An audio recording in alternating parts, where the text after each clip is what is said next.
Hello and welcome to the Devil Cyborg Podcast. It's episode 33, and that means that 1 in 11?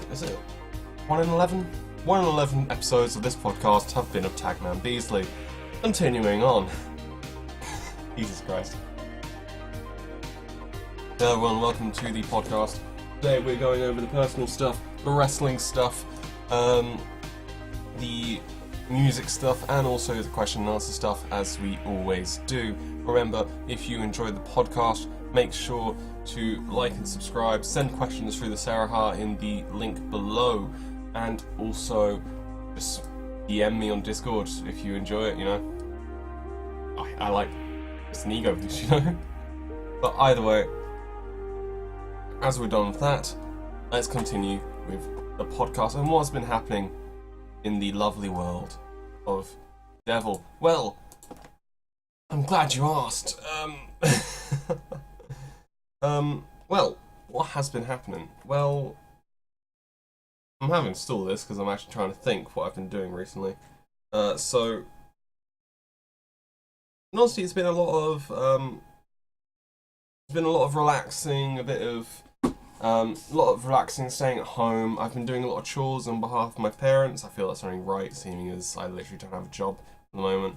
So doing the chores gets by and all that. Other than that, not much. I had Angel round 2 days ago. We went to Las Iguanas. We played some video games. We just had a nice time. She got her hair dyed, but I wasn't there to see that, so that was kind of annoying.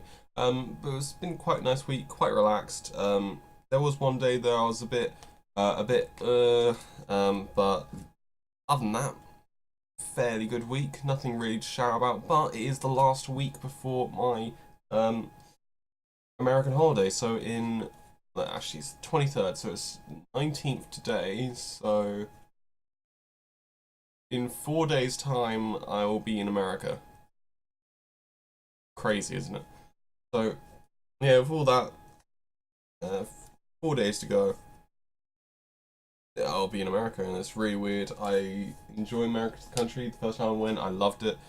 This time, it might also be amazing. It's just discovery, and I cannot wait. I mean, I can't wait for the fucking plane. Like, that's how much I love traveling and holidays. I enjoy going on the plane. So yeah, it should be a lot of fun. I think without further ado, I'll probably kick into the wrestling stuff now. And of course, G1 Climax has been going on. There's been a couple of results happening. Mainly Kazuchika Okada, the former IWGP Heavyweight Champion, keeps losing, which is damaging my predictions. But hey ho. But yeah, we'll probably just go through the Raw and SmackDown stuff, because the G1 Climax is kind of like just a series of matches. Not much does happen. So yeah, let's have a look, see what's going on, shall we? So, it's the night after SummerSlam, and what do we get? Well, first off, what happens? Kurt Angle offered an ultimatum to Brock Lesnar. It's basically like, hey, look. Oh yes, Extreme Rules happened, I'm not going to review it. Extreme Rules wasn't good, don't watch it. Just know that things happened. B-Team are new tag champs, and, there was another one, wasn't there? Shinsuke is the new US champ after beating Jeff Hardy in 6 seconds, and Randy Orton turned heel. That's all you need to know. Also, Bobby Lashley beat Roman Reigns. That's also something you need to know. So, Kurt Angle offered Brock Lesnar an ultimatum: come to Raw, agree on a time, or in place for his next Universal title challenge, or be stripped of the championship. So, basically, Paul Heyman came out and basically was like, well, he wants to defend he wants to win the UFC heavyweight title while representing WWE's Universal Champion. But Angle's basically like, look, you're gonna fucking defend it at SummerSlam, and that's the deal. So,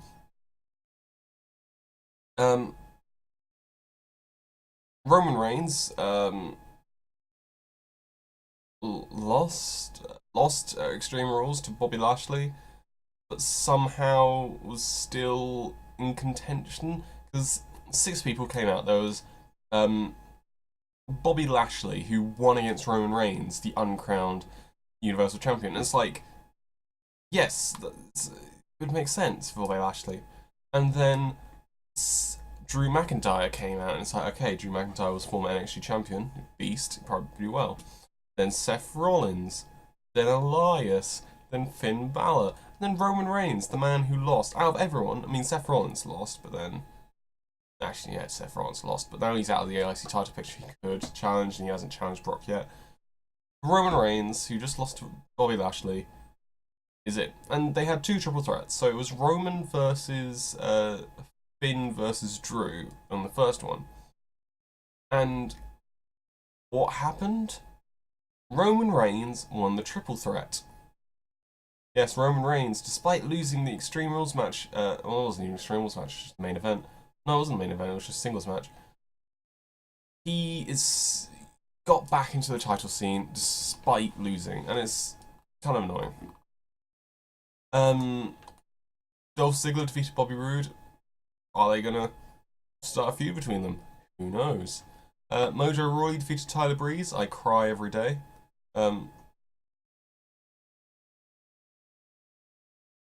Apparently, Mojo Rawley wants a feud with Bobby Roode, taunting him. I didn't see this part, so... Alicia Fox and Dana Brooke defeated Bayley and Sasha Banks via disqualification, and Sasha Banks said that she actually loves Bayley. I hate this feud. Kill me now. Fucking hell. Yeah, Alicia Fox returns back. Dana Brooke also hasn't been performing for a while. Yeah, real. Ugh. The B Team, the new Raw Tag Team Champions, beat the Ascension. And then Welcome Matt Hardy and Bray were just like, look, we want a fucking rematch. Just give it. So yeah. Ronda Rousey, still on suspension, of course, attacked Raw Women's Champion Alexa Bliss when she wasn't supposed to be appearing at Raw. Note, don't look at the hairstyle Ronda has. It is... So Kurt Angle's like, hey, look, you're not supposed to be here, you're still suspended, so I am going to extend your suspension by 1 week, but if you don't appear next week, then you get a title match at SummerSlam. And it's like, okay? What the fuck? It's very stupid, but, you know, things happen. Apparently, Baron Corbin came out and he was like, what the fuck? What the fuck is this? Like, it makes no fucking sense. And basically was going to call up Stephanie, but Kurt had stolen his phone. What is it? The Awesome Pain defeated Titus Worldwide. Build up momentum. Sarah Logan defeated Ember Moon. The first ever singles win for Sarah Logan on the main roster. Using numbers game. Very good. And then Bobby Lashley defeated Seth Rollins and Elias to advance to the match next week to determine Brock Lesnar's next challenger. So we have Bobby Lashley versus Roman Reigns next week to decide who faces Brock Lesnar. Do you see any faults in that? Ding, ding, ding, ding, ding. You should, because Bobby Lashley beat Roman Reigns at Extreme Rules. But now Bobby Lashley has to beat Roman again to become the new title contender. What? It makes zero sense at all. It's really shoddy. So yeah, I don't know what's happening on Raw, but hey ho, who cares? But what about SmackDown Live? Well, there's one picture that you may have seen, and it's of Randy Orton's ear in Jeff Hardy's stretcher. Let's continue. So, Jeff Hardy come out and addressed Shinsuke Nakamura. Basically, he has a rematch for the US Championship on that night, so just address it. We had AJ Styles versus Andrade Cien Almas. Zelina Vega challenging AJ Styles for the match. And it was a really good match, really bold performance by Almas, but he hit his running double knees, but kicked out, caught Almas in the calf crusher, tap out win. So a very, very good performance by Almas. Shame he didn't get the win, but hey ho. Becky Lynch defeated Mandy Rose and then challenged Carmella. Next week, Carmella will not defend. Carmella will have a match with Becky Lynch. If Becky Lynch wins, then she gets a title match at SummerSlam. So yeah, they're finally doing something with Becky Lynch then. Samoa Joe defeated Ty Dillinger. Basically, Samoa Joe beat down Ty Dillinger last week before a match even started. Yeah, just Coquine Clutch finished it. Daniel Bryan, The Miz held a funeral for Team Hell No after their loss on Extreme Rules. It's the Bludgeon Brothers. The Miz threw a funeral for it, and Daniel Bryan interrupted, beat down loads of the pallbearers, and yeah, setting up a feud between those two, I think. Eric Young defeated Kofi Kingston. The New Day Sanity feud keeps going on, and yeah, Eric Young beat Kofi Kingston with the wheelbarrow neckbreaker. So very, very nice one there. And Jeff Hardy defeated United States champion Shinsuke Nakamura by disqualification, which means title change doesn't come through. Why was it disqualification? Well, Randy Orton interfered. Randy Orton, of course, the new heel, came in, beat down Jeff Hardy, knocked his head onto the steel steps a couple of times, and put his ear into his stretcher in his earlobe and really tried to rip it, and then did a Hangman DDT, Vintage Orton off the announce table. So yeah, that's what happened on SmackDown and sorts. Yeah. What am I doing with my life? I swear. Anyway, now what we normally do is the good old album reviews, just to give my little opinions and all that. You can take my opinion to heart, you cannot. It's your choice. I don't give a damn. I just need to know when the last thing I was, but I don't remember. Did I review Isolation by Kali Uchis last time? Oh no, I did it really early, didn't I? Yeah.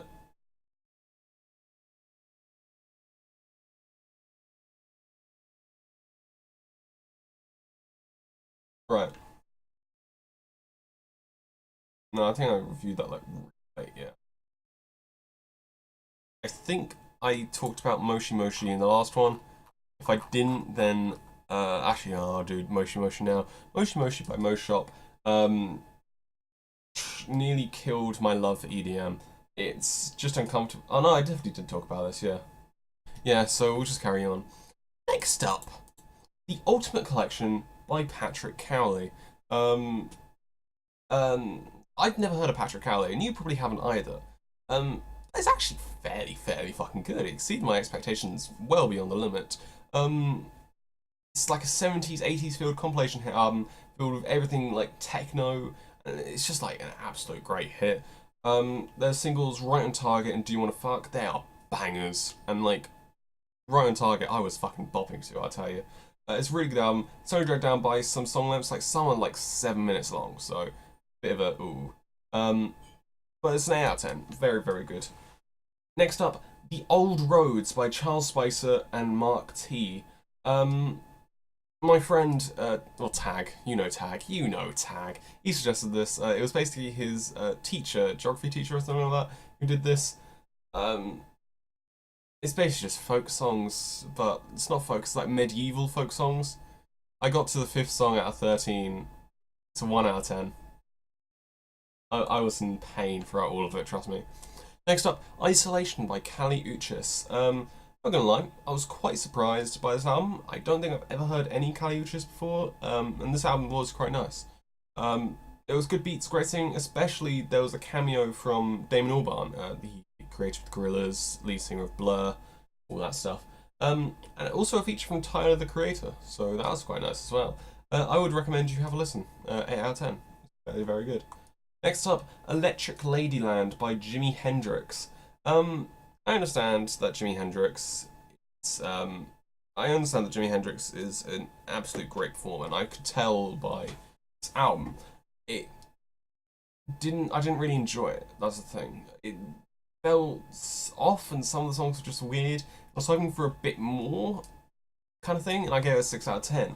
But then I had Are You Experienced by Jimi Hendrix, and I thought, okay, is this gonna prove me wrong? No. You can boo me for not liking Jimi Hendrix, but I can't explain. It's at points some of the music is good. It's stuff I would respect. Like if I heard it, I was like, yeah, it's fairly good. I respect it. Fairly good. At the same time, it feels like you need to be on weed to actually enjoy it.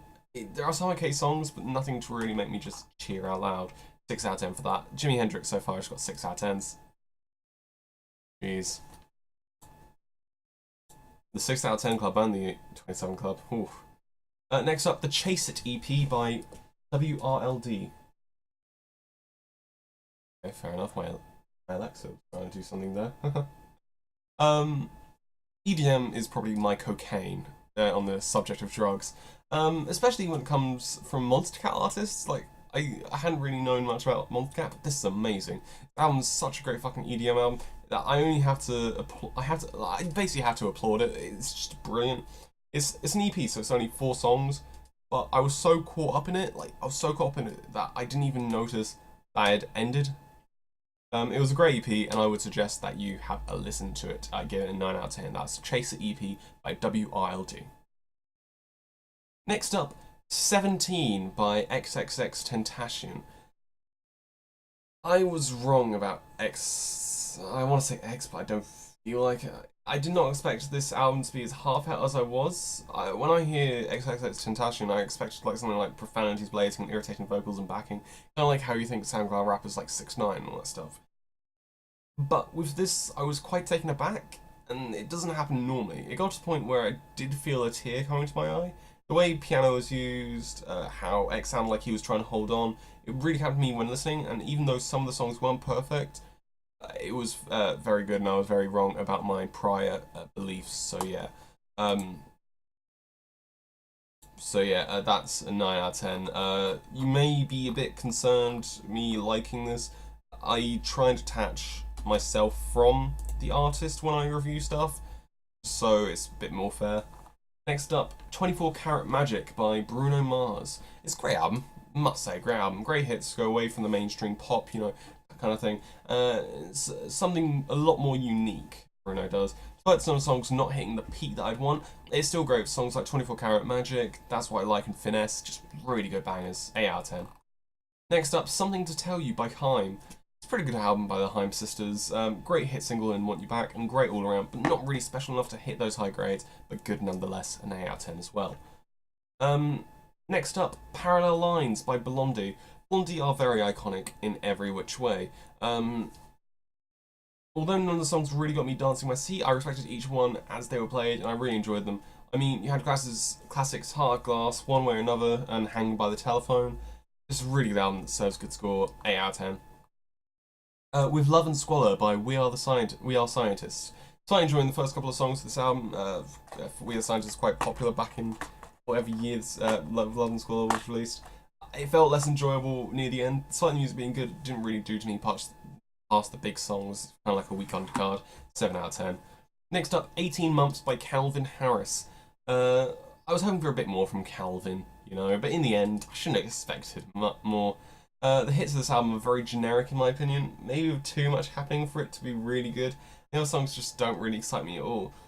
If Calvin is the proposed king of like DJs and stuff like that, they should probably be finding a new heir soon. 6 out of 10 for that. Next up, Saturation by Brockhampton. The trilogy is done. I've reviewed all of the Saturation albums, and we can look back on the last album. Well, I mean, it's technically the first, but you get what I mean. I love Saturation 2 and 3, they were really good. So I had high hopes for the original, and I was underwhelmed.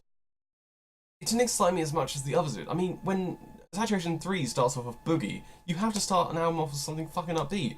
I found myself drifting from the album time to time, and even though some of it was good, it disappointed for me. Saturation gets a 6 out of 10. Next up, Oh Are You Late Too by BTS. It's a fairly good K-pop album, with a lot of attitude, but it doesn't really stand on the same standard as the other BTS albums I've reviewed, so I can't give it as high as a score. It's a 7 out of 10. Next up, Artificial Selection by Dance Gavin Dance. I've listened to some Dance Gavin Dance, so I know what their music is like, and it did hold very similar to the last album, Mothership. However, the screaming used in this album started to irritate me quite a lot during the album, and due to this, I can't give it a high score despite the instrumental stuff being top notch. I'd probably give it around about a 7 out of 10.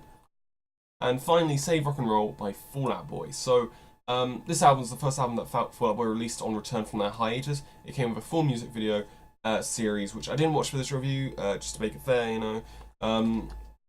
The album is amazing every time I listen to it. The music sounds a lot more dynamic and deep than other music I've heard, and a lot of the lyrics are memorable as well. Maybe it's nostalgia, maybe it's because they're on one of my favourite bands, but this album does get high praise, 9 out of 10. So, that is all the album reviews you've got. If you do have an album for me to review, if you're in 95 Degrees, the link is below for 95 Degrees. Basically, go to hashtag 95 Degrees Radio and suggest something to me by pinging me. So yeah. Can I talk today? Can I talk today? Yes, I can, because next up we're going on to Sarahah, our Q&A little area, and fun thing, it's all updated, so it's quite a nice more new look. So we'll start with the last thing we had and then keep going. So the first thing we have on the list is, when is my album review coming? I mean, it's probably already arrived, but if it hasn't, it's still on the list. Just wait a bit, it'll come soon. What is the best album you have ever listened to? I mean, I'm gonna have to pick between my 10s right now, aren't I? Because there's probably some good ones, but In Tongues is a really good one. Beer Bongs and Bentley's quite nice. Attention. Out of the 10s I've got right now, I'd probably give it to probably give it to In Tongues by Joji. And I don't know what that says about me, but it's just a good album. So yeah, In Tongues by Joji. Really good. Probably my favourite album I've ever listened to. What's the story you've been dying to tell? Oh, fuck. You know what, let's go for the story from last time I went to America, assuming that's quite relevant right now. So, last time I was in America, near the start of the holiday, it was my birthday. So, we had to find some place in San Francisco to celebrate my birthday, and we went to the Rainforest Cafe. Now, I've never been to a Rainforest Cafe before. Like, we have nothing like... I don't think we have anything like that in the UK. We might have, but I'm not too sure. And of course, when you say it's your birthday, you get the happy birthday. Hey. So yeah, that, and basically what I had was I ordered a pizza, but it was a very, very fucking large pizza. To the point where I think I had like 3 slices.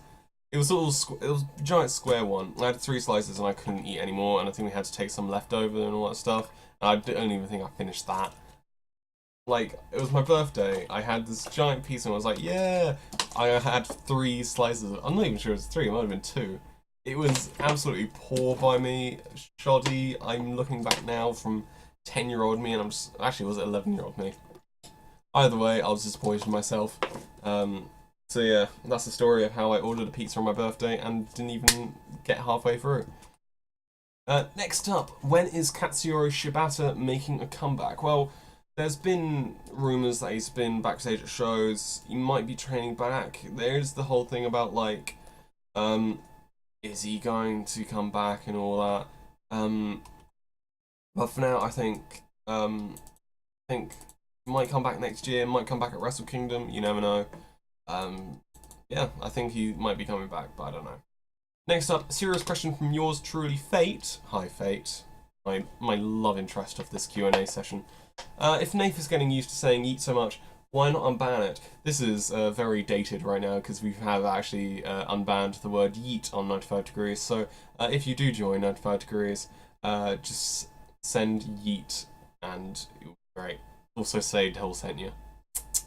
Next up, when will football come home? Well, it's not, is it? Oh, again. Fucking dated. When will football come home? 2022? No. It could be 2022, but I think it might be 2026. We probably have more luck in North America, to be fair. Next question. Are we dumplings? Or are we dancer? No, we're not dumplings. We're humans. We are flesh and bone. We're not dumplings. Why would you even ask that? What the fuck? Okay, weirdo. Next up. Oh no, this isn't the question. This is literally someone who sort of Sarahah and was like, oh, I'll just do something quite nice to say. I was always really nervous to talk to you, but I'm so glad I did because you're really nice and fun to talk to you. Oh, thank you, Swati. Thank you. I'm touched. I'm absolutely touched. Next up, so who's fighting AJ at SummerSlam? Smojo or Almas? Well, seeing as Almas just tapped out to the WWE Champion, I don't think he's really in contention for it right now. Probably going to be Smojo, seeing as they're building up against Ty, and then Ty is kind of like the step up, you know? Next up, will you and Angel try to overthrow Nath for managers? There's been this whole thing, like, campaign to get either me, Angel, or both me and Angel to become manager of 95 Degrees, basically replace Nath. We won't try. We're just going to let the mob do what the mob does, and if they somehow knock Nath off the top spot and replace it with Angel and I, then woohoo. Yeah. You go forward in time to only discover that you can't tell what your future is going to be like, since you have been gone ever since the day you travelled forward. Alone and with no way back, what do you do? That's a difficult one, because I won't know who I am. People will say like, oh, all this on. I'd probably find like the police station nearby and say like, hi, I'm here to report report a found person. And so, oh, okay. Devil Cyborg. I'll put Devil Cyborg in, won't say my real name. And it's like, wait a minute, you're the man who disappeared for all those years and all that stuff. Yeah, what happened? Well, I travelled in time. I travelled forward in time and I can't go back. So I'm kind of stuck here now. And it's like, well, that's very good. And it's like, well, the good thing is there was a reward for finding you. And I was like, oh really? Yeah. And it's like this much. And it's like, well, that's good. So basically, I get rich from the ever increasing disappearance cost, and just live my life in the future world. And I mean, I'm 18 right now, so it'll be pretty sick. Come on, it'll be pretty sick. Next up, and oh, this is the last question. Sorry, last question. Dumplings. Who the fuck is the dumpling person? If you watch this podcast, if the person who's saying, "Are we dumplings and dumplings?" I am going to find you, and I will make you eat dumplings. But anyway, I think that's all the time we got for, even though we are at 28:25. There we go. What do we do now? Shit. I never plan these little parts, do I? Well, I should probably quickly talk next week and the week after that. So next week, when I'm recording, I'm going to be in America, so it's going to be a bit odd. I don't know how I'm going to structure it, because I'm not going to have a PC, I'm not going to have a laptop, I'm literally going to only have my phone.